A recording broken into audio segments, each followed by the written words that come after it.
Good morning, everybody. Mike Vacchi, PrincetonTrader.com, here for NTMarkets.com with your Monday morning pre-market webcast.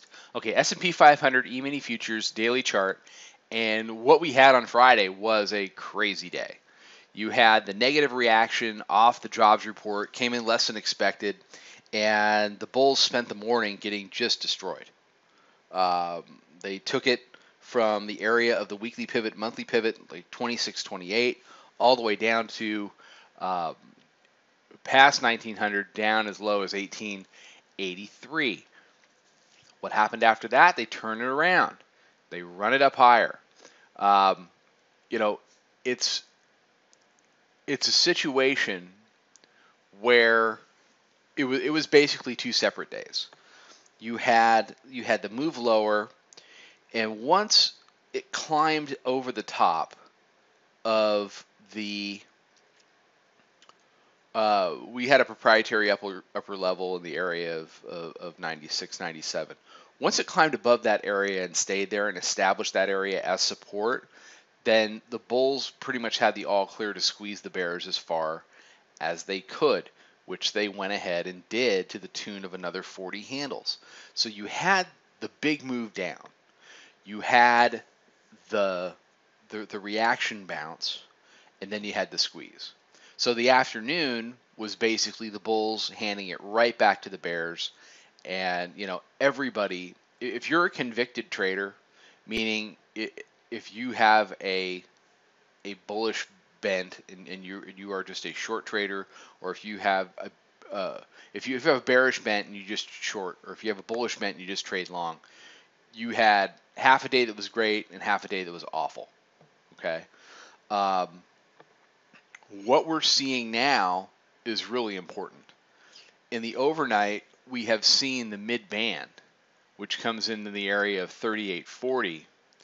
We are seeing the mid band establish itself as support. We've spent the entire Globex session above the middle Bollinger Band. You've got the monthly pivot down here still at 20, that's 26.90. You have a new weekly pivot down at 16. The daily pivot is in between. But the key today is this daily mid-band. They tested it early. They tested it on the Europe Open, and it's held. If middle band holds throughout the course of the day, if it survives our session on a closing basis, then you have to start looking at the red line here. The red line is the 50-day exponential moving average.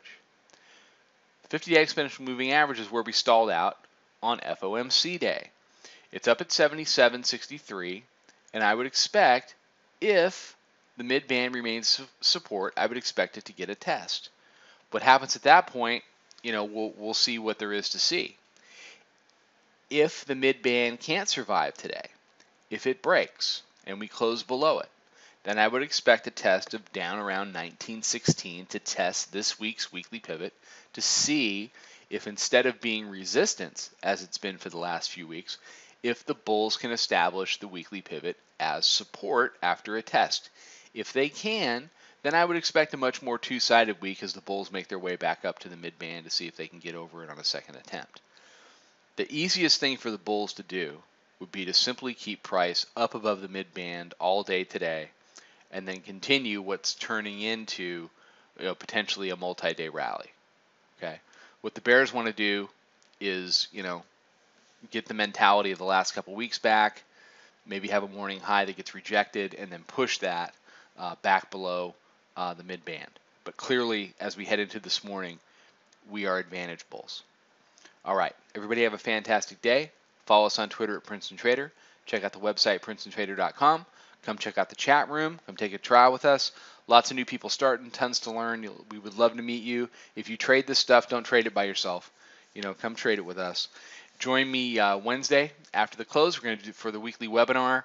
The sign up is attached to this post. I will see everybody tomorrow morning for another webcast. Trade them well.